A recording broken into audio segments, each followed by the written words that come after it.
లూకా సువార్త 24వ అధ్యాయము 1-12 వచనాలు. ప్రభువారు తిరిగి లేచిన తర్వాత జరిగిన సందర్భాన్ని మనకు అత్యంత విపులీకరముగా అందించబడిన వాక్య భాగాలు ఇదొకటి.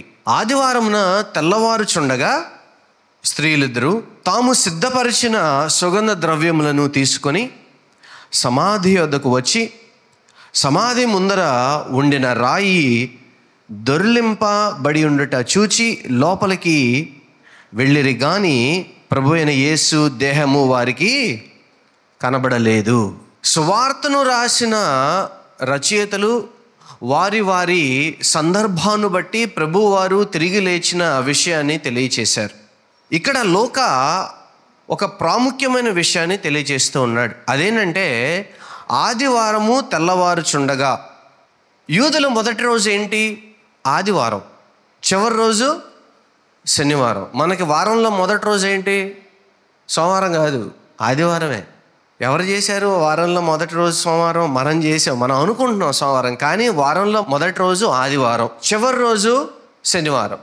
అదేంటండి శుక్రవారం, శనివారం, మరి ఆదివారం ఉదయం లేగిస్తే 3 రోజులు ఎట్లా అయ్యింది? మనకి రోజు సహజంగా మన ఇంటర్నేషనల్గా చూసుకున్నట్లయితే అర్ధరాత్రి 12 కాగానే మనకి రోజు మారుతుంది కదా. కానీ యూదులకు రోజు అలా మారదు. వాళ్ళు లోనార్ క్యాలెండర్, అంటే లోనార్ అంటే చందమామ కదా, దాన్ని ఆధారం చేసుకుని క్యాలెండర్ చేసుకుంటారు. మనం తెలుగు వాళ్ళమైన మనం కూడా లోనార్ క్యాలెండర్నే పాటిస్తూ ఉంటాం. సహజంగా సౌత్ ఇండియాలో ఉన్న ఎక్కువ మంది లోనార్ క్యాలెండర్నే పాటిస్తాం.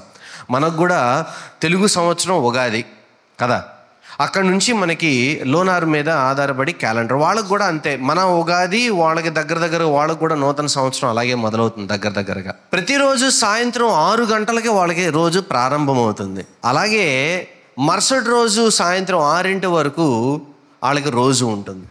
ఆ లెక్క ప్రకారం చూసుకుంటే ఆయన 3 పగళ్ళు 3 రాత్రులు సమాధిలో ఉండినట్టుగా లెక్క చెప్తూ ఉంటారు. అయితే కొంతమంది గురువారం ఆయన సిలువేశారంటారు, కానీ కాదు. ఎందుకంటే శుక్రవారము పస్కా బలి అర్పించబడిన రోజునే ఆయన సిలువ ఎక్కినట్లుగా మీకు తెలియజేశాను. ఇకపోతే మనం చూసినప్పుడు ఆదివారం తెల్లారుతుండగానే స్త్రీలు వాళ్ళు ఏవైతే సిద్ధపరిచారో వాళ్ళు తీసుకొచ్చారట. ఇక్కడ వాడబడిన గ్రీక్, సహజంగా మనం ఇంగ్లీష్లో కూడా వింటూ ఉంటాం, అరోమా. అరోమా అంటే ఏంటంటే లేపనాలు మాత్రమే కాదు, ద్రవ్యాలు, తర్వాత ఎండుబెట్టబడిన పూరేకులు, ఇట్లాంటి కొన్ని కాస్ట్లీ అన్ని తీసుకుని వెళ్ళి ఆయన సమాధి దగ్గరికి వెళ్ళారు. ఎందుకు తీసుకువెళ్ళారు అంటే శుక్రవారం రోజున ఆయన బరియలు చేసినప్పుడు మరుసటి రోజు సబ్బాత్ రోజు వస్తుంది కాబట్టి, సాయంత్రం 6 దాటితే వాళ్ళకి విశ్రాంతి దినం వస్తుంది కాబట్టి వాళ్ళు హడావుడిగా ఏం చేశారంటే ప్రభు వారిని మరి సమాధిలో పెట్టారు కాబట్టి సరిగ్గా మేము ఆయనకి పరిచర్య చేయలేకపోయాము, కాబట్టి ఆదివారం వెళ్ళి వారికి పరిచర్య చేద్దాము, సుగంధ ద్రవ్యాలు ఇంకెక్కువ అప్లై చేద్దామని చెప్పి వాళ్ళు అరోమా అన్న సుగంధ ద్రవ్యాలను వాటన్నిటిని తీసుకుని అక్కడికి వెళ్ళడం జరిగింది. ఆ తర్వాత 2-3 వచనాల్లో మనం చూస్తాం. వాళ్ళు వెళ్ళేపాటికి అక్కడికి వెళ్ళిన తర్వాత ఏముందంట, సమాధి ముందర ఉండిన రాయి దొర్లించబడింది. నేను అనుకుంటాను స్త్రీలు వెళ్ళేటప్పుడు, అరే ఆ యోసేపు గారు పెద్ద సమాధి తవ్వించాడు, పెద్ద బండరాయి పెట్టాడు దాని ముందు, ఈ బండరాయి ఎట్టా తొలగించాలి? సహజంగా సమాధుల్లో ముందు ఎప్పుడు ఎవరో ఒకళ్ళు కాపలా గాయటం ఏమి ఉండదు. ఆ సమాధుల్ని సీలేసి లాక్ చేయటం కూడా ఏమి ఉండదు. ఆ రాళ్ళు దొర్లించడమో దాన్ని మూసివేయటమో ఏదో ఒక విధంగా చేస్తూ ఉంటారు. లాజర్ సందర్భంలో కూడా మనకి ఇది కనబడుతుంది. అయితే అక్కడ ఏం జరిగిందంటే ఆ సమాధి ముందు పెద్ద రాయి ఉంది. వీళ్ళు అనుకుంటూ ఉంటుంటారు, అసలు మనం వెళ్తున్నాం, ఆ రాయి ఎవరు తీయాలి? ఎందుకంటే సమాధిలో పెట్టినప్పుడు రాయిని దొర్లించారు, అక్కడ మరి సైనికుల్ని పెట్టారు, ఇవన్నీ వాళ్ళకి తెలుసు కదా. రోమా వారు ఏం చేశారంటే యూదులు వీళ్ళు మాట్లాడుకొని మరి వాళ్ళకి ఎందుకు వచ్చిందో ఆలోచన, మరి వాళ్ళ గురువు గారి పార్థివ దేహాన్ని ఆయన దొంగిలిస్తారేమోనని చెప్పి వాళ్ళు ఏం చేస్తారంటే అక్కడ కొంతమంది సైనికుల్ని కాపలా పెడతారు. సైనికులు కాపలా ఉన్నారు, వాళ్ళకేం చెప్పాలో, అక్కడేమో వాళ్ళు ఏంటో సీలేశారు, దాన్ని ఎట్టా తీయాలో, ఇవన్నీ పోనివ్వండి, పెద్ద రాయి ఉంది దాన్ని ఎట్టా తొలగించాలో ఆలోచన. అయినప్పటికీ ఈ స్త్రీలు ఏం చేశారు? వీళ్ళ ఉన్న పెద్ద బలశాలిలా పెద్ద బండరాయిని తొలగించడానికి చాలామంది మనుషులు బట్టి తోయాల్సిన బండరాయి మొత్తానికి ఏదో ఒక రకంగా చేద్దామని చెప్పి బయలుదేరారు. గుర్తుపెట్టుకోండి, ఒక్కొక్కసారి మన ముందు ఎక్కలేనంత కొండ లేదు, మనం దొర్లించలేనంత బండ మన ముందు ఉండొచ్చు. మనం బలహీనులమే, బై బర్త్ మనం బలహీనులమే. మనము గ్రద్దల్లాగా ఎగరకపోకపోవచ్చు, లేదు సింహలాగా గర్జించలేకపోవచ్చు, లేదా మరొక యానిమల్ లాగా మనకి బలం లేకపోవచ్చు. కానీ వాటన్నిటి మీద అధికారం చలాయించగలిగిన తెలివితేటలు మాత్రం మన దగ్గర పెట్టాడు. బలాన్నేమో వాటికి ఇచ్చాడు, తెలివితేటలనేమో మనకిచ్చాడు. విచిత్రంగా ఉంటుంది కదా. ఒకసారి ఆలోచన చేయండి, కొండ ఎంత పెద్దదో, ఎంత స్ట్రాంగ్గా ఉంటుందో, ఎంత కాస్ట్లీనో, కానీ దాన్ని పెకిలించగలిగిన తెలివితేటలు మాత్రం దేవుడు మనకే పెట్టాడు. మనం ఎప్పుడైనా మన ముందు ఉన్న కొండరాళ్ళు బండలు మనకన్నా బలమైన వాటిని చూసి మనం భయపడిపోతా కూర్చుని పోయామని అనుకోండి, దాన్ని సాధించలేం. అది కొండైనా బండైనా సమాధి ముందు ఉన్న రాయైనా వెళితేనే కదా దేవుడు మనకి ద్వారం తెరిచి అక్కడ సిద్ధంగా ఉంచేది. లేదు తెలివితేటలను ఉపయోగించడానికి ఒక అవకాశం వచ్చేది, లేదు దాన్ని తొలగించడానికి మరి 10 మందిని పిలిచేది, లేదు మరొక అవకాశాన్ని దేవుడు అక్కడే కదా ఇచ్చేది. పునరుద్ధానుడైన వాడు యేసే అయినా కానీ ఆ పునరుద్ధానాన్ని ప్రకటించడానికి ఉపయోగపడిన స్త్రీలు మాత్రం ఒక అడుగు ముందుకు వేయడం వల్లే తెలిసింది. బండరాయి ఉంది, సైనికులు ఉన్నారు, సంకెళ్ళేసి ఉన్నారు, లేదు దాని మీద పెద్ద సీలేసి ఉంది, నేను వెళ్తే ఏం జరుగుద్దని వాళ్ళిద్దరు ఇంట్లో కూర్చుని ఉంటే అసలు ఈ వార్త ఎవరు చెప్పేవాళ్ళు? మీరు కూడా ఒక అడుగు ముందుకేయండి. మీకు తెలియకుండా మీరు అడుగు ముందుకు వేసినప్పుడే దేవుని పరిచర్యలో కానీ, దేవుని కోసము కానీ, విశ్వాసములో కానీ మీకు తెలియకుండా ధైర్యముగా ఒక అడుగు ముందుకేసినప్పుడే, ఎప్పుడైతే మీ అడుగు పడుతుందో అప్పుడే అక్కడ దేవుడు తన కార్యమును చేయడం ప్రారంభిస్తాడు. హల్లెలూయా. ఒక రోజున ప్రభువారి దగ్గరికి పరిగెట్టుకుంటూ వచ్చాడు ఒక ఆయన. మా ఇంట్లో ఒక పనోడు ఉన్నాడు, చాలా చిన్నాడయ్యా, వాడిని బాగు చేయన్నాడట, రోమా అధికారి పైగా అని. నేను ఒకరిని రమ్మంటే వస్తాడు, ఒకడు పొమ్మంటే పోతాడు, నేను శతాధిపతిని, నా దగ్గర చాలా పవర్ ఉంది, కానీ నువ్వు నా ఇంటికి రావడానికి మాత్రం నేను అర్హుని కాదు, నువ్వు ఎక్కడి నుంచి ఓ మాట చెప్పమంటాడు. ప్రభువారికి ఆశ్చర్యం వేస్తుంది. ప్రభువారు ఆశ్చర్యపడిన సంగతులు 2 దానిలో ఇదొకటి. నేను యూదుల్లో కూడా ఇంత విశ్వాసమును చూడలేదంటాడు ఆయన. అప్పుడు అంటాడు కదా, నువ్వు వెళ్ళు, నీ దాసుడు. నేనేమనుకుంటాను తెలుసా, ఆ దాసుడు ఎప్పుడు స్వస్థత పడ్డాడు తెలుసా? ఆ యజమాని ఇంటిలో బయలుదేరినప్పుడే, ప్రభువారికి తెలిసినప్పుడే వాడి స్వస్థత మొదలైపోయింది. కారణం ఏంటి చెప్పనా? దాసుని స్వస్థపరచాలి, నా ఇంటి వారిని నేను చూసుకోవాలన్న ఆలోచన ఆ వ్యక్తికి ఉంది. మనం ఎప్పుడైతే ఒక విషయాన్ని సాధించడానికి దేవుని దగ్గరికి విశ్వాసంతో ఒక అడుగు ముందుకు వేస్తామో, ఆ అడుగుతోనే దానిలో అన్నీ సాధ్యం అవడానికి మొదలు పెడతాయి.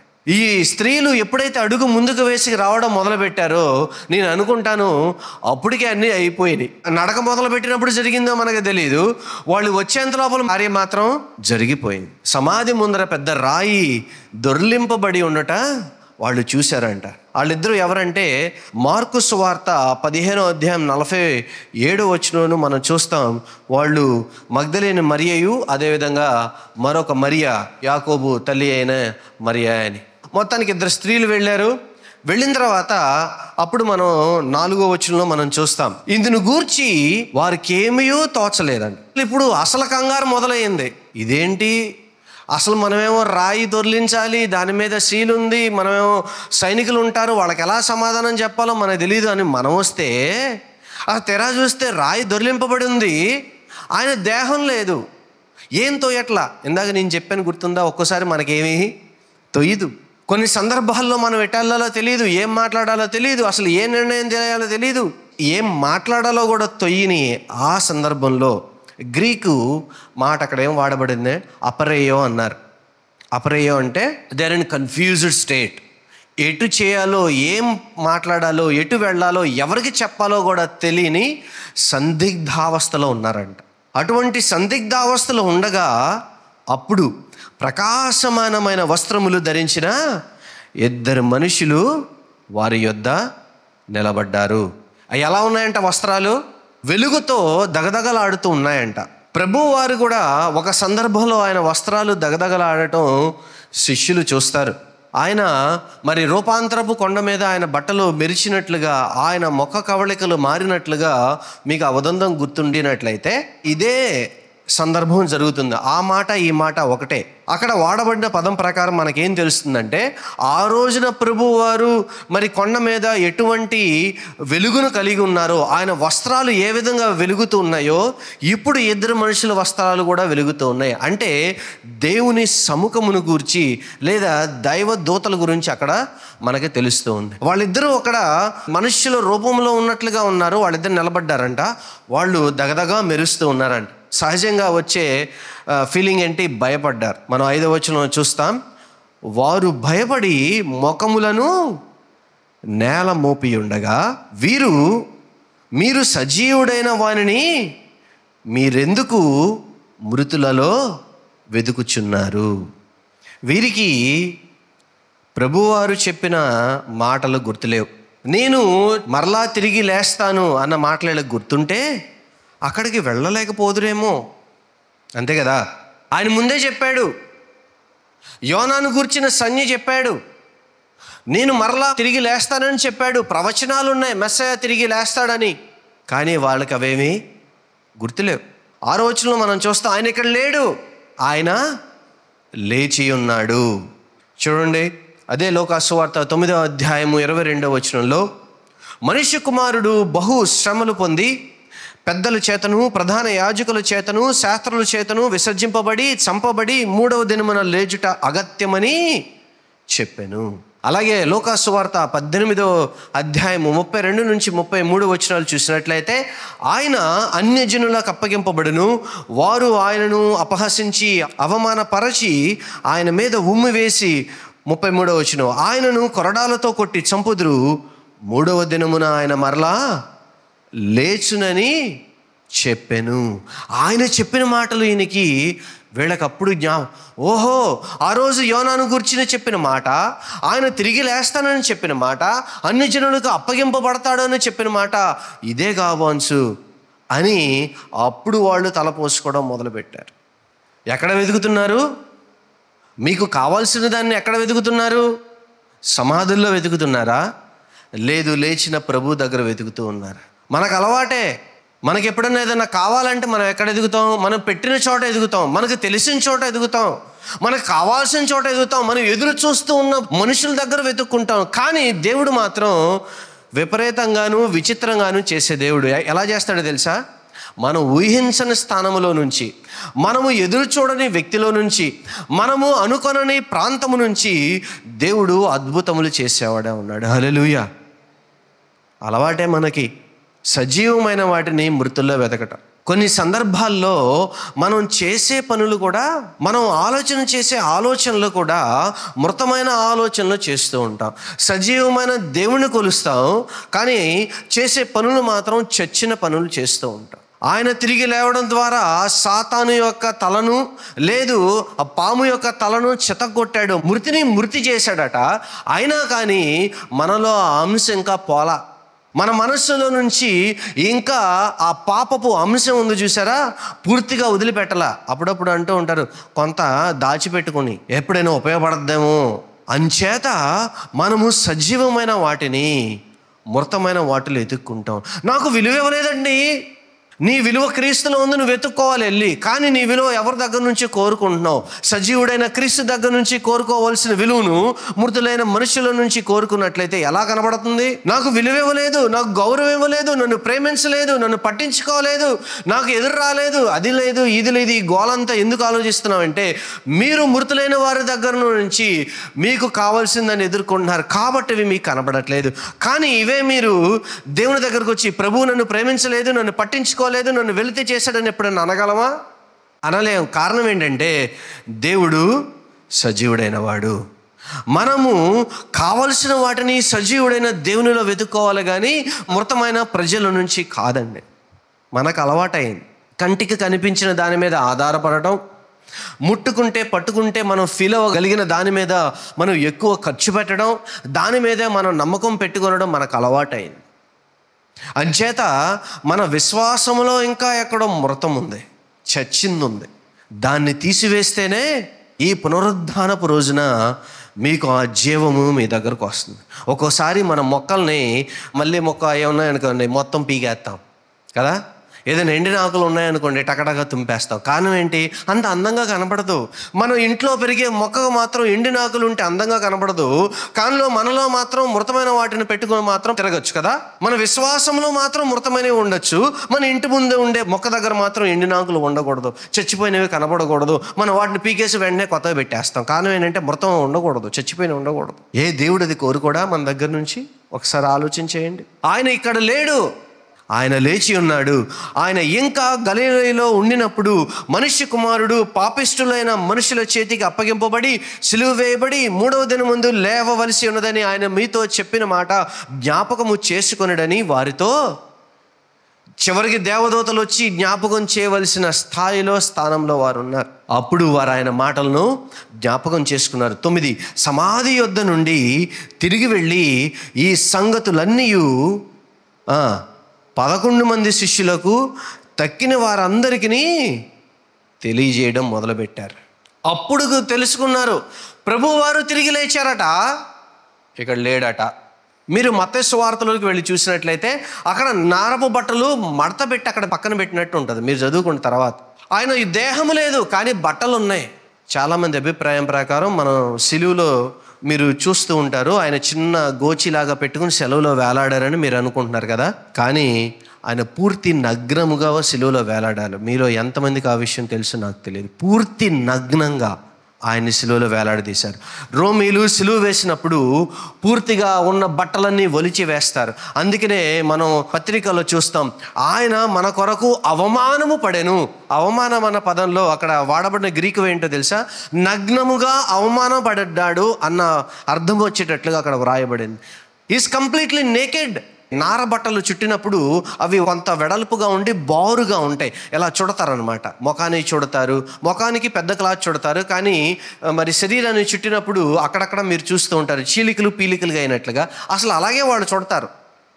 చుట్టి చుట్టి చుట్టి చుట్టి చుట్టి మొత్తం బాడీ అంతా కవర్ చేసి దాని మీద లేపనం రాస్తూ మళ్ళీ రాసి మళ్ళీ దాని మీద పోసి అట్లా చుడతారనమాట. అదొక అలవాటు. లాజరు బయటకు వచ్చినప్పుడు వాళ్ళు చెప్తాడు కదా, వాడి కట్లోడదీయండి, ఆయన బయటికి రానివ్వండి అంటాడు. అంటే అక్కడ అర్థం ఏంటి? కట్టారనమాట. అలా కట్టబడి ఉన్న శరీరము తెర చూస్తే అవన్నీ ఎవరో మడత పెట్టి పక్కన పెట్టారంట. గొడ్డ పిలికలుగా ఉన్నాయి, సన్న ముక్కలన్నీ కలిపి ఒక చోట పోగేసి ఉన్నాయి. మొహాన్ని కట్టిన గొడ్డ మాత్రం తీసి అక్కడ ఎవరో మడత పెట్టి పెట్టారు. ఎవరన్నా శవాన్ని ఎత్తుకుపోతే అవన్నీ తీసి అక్కడ మడత పెడతారా? ఆయనే తిరిగి లేచి మొహం క్లాత్ తీసి చక్కగా క్రమశిక్షణగా మడత పెట్టి పక్కన పెట్టాడంట. అది చూసుకోండి, విచిత్రంగా లేదు? చూడండి 12వ వచనంలో, అయితే పేతురు లేచి సమాధి వద్దకు పరిగెత్తుకొని పోయి వచ్చి ఉండగా నారబట్టలు మాత్రము విడిగా కనబడెను. విడిగా ఎట్ట కనబడ్డాయి? మడత పెట్టబడి పక్క ఉన్నాయి. అతడు జరిగిన దాన్ని గూర్చి ఆశ్చర్యపడుతూ ఆలోచన చేస్తూ, ఇంకో విషయం చెప్పనా, యోహాను సువార్తలో మనం చేస్తాం, ఇద్దరు పరిగెట్టుకుంటా వస్తారు, ఒక శిష్యుడు మాత్రం తొంగి చూస్తాడు, ఒక శిష్యుడు మాత్రం లోపలికి వెళ్తాడు. ఆయన మృతులలో లేడు, సజీవుడై ఉన్నాడు. అసలు ప్రభువారు సిలువలో చనిపోయి పునరుద్ధానుడై తిరిగి లేవడం ద్వారా చేసిన పని ఏంటి? అసలు క్రీస్తు పునరుద్ధానుడు కాకపోయినట్లయితే ఏంటి మనకు జరిగే నష్టం? ఒక 7 విషయాలు చెప్పి నేను ముగిస్తా. మొదటిది, క్రీస్తు పునరుద్ధానుడు కాకపోయిండినట్లయితే అసలు ఏంటి నష్టం, ఏం జరుగుతుంది? 1 కొరింథీ పత్రిక 15వ అధ్యాయము 4వ వచనం, దాని ప్రకారం చూసినట్లయితే లేఖనములు నమ్మదగినవి కావు. లేఖనాలంటే బైబిల్, పరిశుద్ధ గ్రంథము నమ్మదగినది కాలేదు. కారణం ఏంటంటే పరిశుద్ధ గ్రంథములో ఆయన ప్రవచనము ఏం చెప్తోంది? మెస్సయ్య వస్తాడు, ఆయన తిరిగి లేస్తాడు, ఆయన విడుదలను కలిగిస్తాడు, పాపముల నుంచి ప్రజలను విడిపిస్తాడన్న ప్రవచనము నెరవేరబడేది కాదు. కాబట్టి లేఖనములు నమ్మదగినవి కాదు. కాబట్టి ఆ లేఖనాలు నమ్మదగినవి కాకపోయినట్లయితే లేఖనాలు ఇచ్చిన దేవుడు కూడా నమ్మదగిన వాడు కాదు. అంతే కదా? మనిషికి విలువ లేదు, ఎందుకంటే మాట నమ్మబడట్లేదు. కాబట్టి నమ్మకం లేని దగ్గర నుంచి నిజం ఎలా వస్తుంది? కాబట్టి అది అబద్ధం అవుతుంది. కాబట్టి దేవుడిని నమ్మలేం, దేవుడు అబద్ధికుడు అవుతాడు అక్కడ. రెండవ విషయం, యేసుని దేవుని కుమారుడిగా నిరూపించడం సాధ్యం కాదు. రోమాపత్రిక 1వ అధ్యాయం 4వ వచనం ప్రకారం యేసు దేవుని కుమారుడు కాలేడు. కారణం ఏంటంటే దేవుడు అనబడిన వాడు సృష్టించేవాడు, దేవుడు అనబడిన వాడు జీవం ఇచ్చేవాడు, దేవుడు అనబడిన వాడిలో మృతము లేదు, దేవుడు అనబడిన వాడిలో పాపము లేదు. కాబట్టి మృతుడైన వాడు దేవుడు కాలేడు. పురుషులనబడిన వాళ్ళు అనేక మంది ఉండవచ్చు. మరి గౌతమ్ బుద్ధుడిలాగా, లేదు మహమ్మద్ ప్రవక్తలాగా, లేదు మరొకరిలాగా గొప్ప గొప్ప వాళ్ళు ఉండొచ్చు, చనిపోవచ్చు. కానీ మహాపురుషులుగా మాత్రమే మిగిలిపోతారు. దేవుడు ఎవరవుతారంటే మరణమును తిరిగి లేచిన వాడు మాత్రమే దేవుడుగా పిలువబడతాడు. హల్లెలూయా. రోమాపత్రిక 1:4 ప్రకారము క్రీస్తు ఆయన పునరుద్ధానుడు కాకపోయినట్లయితే యేసుగా మిగిలిపోయి ఉండేవాడు. ఒక సామాన్యమైన, లేదు ఒక మహాపురుషుడిగా మాత్రమే మిగిలిపోయి ఉండాడు. కానీ ఈ రోజున మన యొక్క ఆరాధనను, మన స్తుతిని అందుకునే యోగ్యుడు కాలేకపోయి ఉండేవాడు. మూడవది 1 కొరింథీ పత్రిక 15:17 ప్రకారం మన విశ్వాసము వ్యర్థమైపోతుంది. చూడండి, క్రీస్తు లేపబడిన ఎడల మీ విశ్వాసము వ్యర్థమే, మీరింకను మీ పాపములలోనే ఉన్నారు. క్రీస్తు లేపబడకపోయి ఉండినట్లయితే, పునరుద్ధానుడు కాకపోయి ఉండినట్లయితే, మృతమును జయించకపోయి ఉండినట్లయితే ఆయన పరిశుద్ధుడు కాలేడు. మనకు మళ్ళీ ఆయన కూడా ఒక పాపి అయి ఉండేవాడు. పాపి ఇంకొక పాపిని రక్షించలేడు. కాబట్టి మన విశ్వాసము వ్యర్థమే, మనకు కూడా రక్షణ లేదు.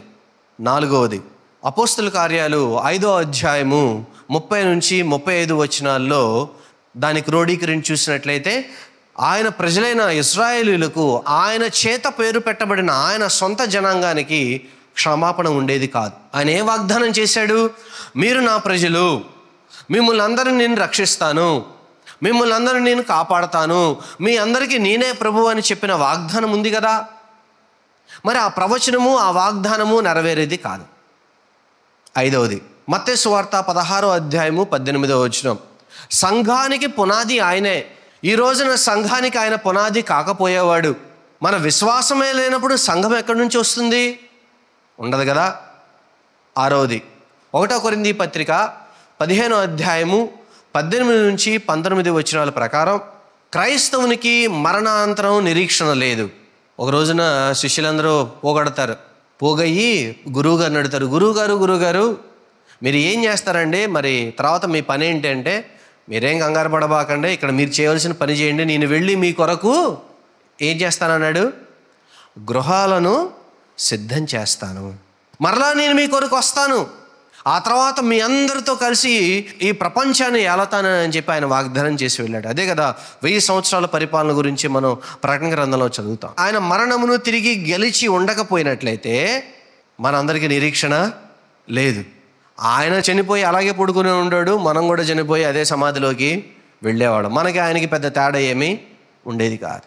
ఏడవది క్రైస్తవునికి దేవుని శక్తి ఉండేది కాదు. గలతీ పత్రిక 2:20, ఫిలిప్పీ పత్రిక 13:10, కొలస్సీ పత్రిక 3:1 ఈ 3 భాగాలని క్రోడీకరించినట్లయితే ఆయన తిరిగి లేవడం ద్వారా మనందరికీ ఏమి ఇచ్చాడు? శక్తినిచ్చాడు. మీరు ఎప్పుడైనా అనుకున్నారు యేసు రక్తం చేయి? ఎప్పుడైనా మీకు గాబరా వచ్చింది అనుకోండి, ఒక్కళ్ళు వెళ్తున్నారు అనుకోండి, చుట్టుపక్కల లైట్లే ఉండవు, చీకట్లో యేసు రక్తం మనకి భయం పోగొట్టడానికి, శక్తి రాబట్టడానికి, దయ్యాలను వెళ్ళగొట్టడానికి, అనారోగ్యాలను మరి నయం చేయడానికి, రోగాల నుంచి దూరంగా పారిపోవడానికి, మరి మన దగ్గర ఉన్న అప్పులు, మన దగ్గర ఉన్న పరిస్థితులు మారడానికి మనం ఏం చేస్తాం? యేసు రక్తం జయం అని ప్రార్థన చేస్తాం. ఈ శక్తి ఎక్కడి నుంచి వచ్చింది? ఈ శక్తి ఎక్కడి నుంచి వచ్చింది? పునరుద్ధానముల నుంచి వచ్చింది. ఆయన తిరిగి లేచి ఉండకపోయినట్లయితే మనకి ఈ శక్తి లేదు. మనం మరి సాతాను బంధకాల నుంచి విడిపించబడక ఉండకుండా అదే విధంగా ఉండేవాళ్ళం. మన స్థితిగతులను మారుస్తుంది ఎవరు? పునరుద్ధానుడైన క్రీస్తు కాదా? మీ నిరీక్షణ వ్యర్థం కాకుండానట్లు పరిశుద్ధాత్ముడు మనలో ఆ శక్తిని ఉంచి, ఈ పునరుద్ధానపు శక్తిని మనలో ఉంచి దేవుడు మనల్ని ఏం చేస్తా ఉన్నాడు? ప్రతిరోజు నడిపిస్తూ మనకు ఒక నిరీక్షణ ఉంది. రేపు మారుతుంది, రేపు మరొక చక్కటి రోజు మనం జీవిస్తాము, మన పిల్లలకు ఒక చక్కటి జీవితాన్ని మనం అందిస్తాము, మన పిల్లలు బాగుంటారు, మన పరిస్థితులు బాగుంటాయి, మన పరిస్థితులన్నీ మారతాయి, మన కష్టము మన శ్రమ వీటిలోంచి మనం బయటికి వస్తాము. పోనీ మనం చనిపోయినా కానీ దేవుడు మనల్ని ఒక గొప్ప స్థితిలో ఉంచుతాడు. తిమోతి పత్రికలో మనం చూస్తాం, మీరు సహించిన వారైతే నాతో కూడా ఏలతారు. ఏం ఏలతారు? మీరు 1000 సంవత్సరాలు పరిపాలనప్పుడు ఆయన రాజుగా ఉంటే మనం అందరం కలిసి గవర్నమెంట్ని మనమే నడిపిస్తాం. That is the promise. ఆ పునరుద్ధానపు శక్తిని ఉన్నవారు, ఆ పునరుద్ధానమును నమ్మినవారు, ఎవరైతే పాప పశ్చాత్తాపను కలిగి ఎవరైతే ప్రభువుని నమ్ముతారో, యేసు మృతుల్లో నుంచి తిరిగి లేచాడు, యేసు పాపం నుంచి మనల్ని రక్షించగలిగిన పరిశుద్ధులను ఎవరైతే నమ్ముతారో వారందరికీ శక్తిని, సమాధానమును, రక్షణను దేవుడు తోడుగిచ్చి నడిపించేవాడే ఉన్నాడు. హల్లెలూయా. మీ ప్రభువును మీరు ఎక్కడ ఎదుగుతూ ఉన్నారు? మృతుల్లోనా? మృతమైన వాటిల్లోనా? లేదు, సజీవుడైన ఆయన దగ్గర. మీ విశ్వాసములో మృతమైనది ఉండినట్లయితే ఈ పునరుద్ధానపు రోజున అది దేవుని సన్నిధిలో పెట్టండి. ప్రభువా, ఈ విషయంలో నా విశ్వాసం ఎదగట్లేదు, నా పరిస్థితి ఈ విషయంలో మారట్లేదు, కుటుంబంలో ఈ పరిస్థితి మారట్లేదు, వ్యక్తిగతంగా ఈ పరిస్థితి మారట్లేదు, మా ఇంటిలో పలానా వ్యక్తి మారట్లేదు. దేవుని సన్నిధిలో పెట్టండి. మీ మనసుల్లో ఏది మారాలనుకుంటున్నారో మీరు మనసులో అనుకోండి. అందరం కలిసి ప్రార్థన చేద్దాం. ఇప్పుడే పునరుద్ధానుడైన వాడు మృతి చెందిన మీ పరిస్థితిని మార్చగలిగిన సమర్థుడు. హల్లెలూయా, హల్లెలూయా. ప్రభువారిని ఎప్పుడైతే వాళ్ళు చూస్తారో, ఆయన ఒక రోజున వాళ్ళు గుమ్మిగుడి ఆలోచనలో ఉండగానే, తలుపులన్నీ వేసి ఉండగానే ఆయన వెంటనే లోపలికి వస్తాడు. అందరూ బెత్తరపోతారు, అందరూ ఆశ్చర్యపోతూ ఉంటారు. ఏం జరిగింది? తలుపులు వేసున్నాయి, గొళ్ళెలు పెట్టున్నాయి, వాళ్ళు రోమీలు లేదా యూదులు వచ్చి మనల్ని ఎక్కడ హింసిస్తారని భయంగా ఉన్నాం కదా. ఎలా వచ్చాడు ఈయన లోపలికి? ఆయన ఎప్పుడు రావాలో, ఎలా రావాలో, ఏ సందర్భంలో రావాలో అన్నీ ఆయనకి తెలుసు. God is never late, we are just impatient అంతే. దేవుడు ఎప్పుడు లేటుగా రాడు, మనమే ఇంపేషెంట్గా ఉంటాం. మనకు ఆ పేషెన్స్ ఉండదు. నాకు ఇప్పుడే కావాలి, ఈ పూటే కావాలి, ఈ గంటలోనే కావాలి, కుదరదు. కొంతమంది ప్రార్థనలు కూడా విచిత్రంగా ఉంటాయి. ప్రభువా, పలానా టైం కల్లా ఇది కావాలని అడుగుతారు. అడగడం తప్ప ఉప్పు అనేది తీసి పక్కన పెడితే, దేవుడికి ఏ సమయంలో పని చేయాలో కూడా డైరెక్షన్ మీరే ఇస్తారు. దేవుడు ఎందుకు? అట్లాంటి ప్రార్థనలు కాదు. ప్రభువా, నాలో ఇది ఉంది, నాకు ఇది కావాలి, ఇది నీ శక్తి, మీరు ఈ పని చేయండి. దేవుని సన్నిధిలో పెట్టండి. నేను మీకు ఇచ్చే పిలుపు అదే.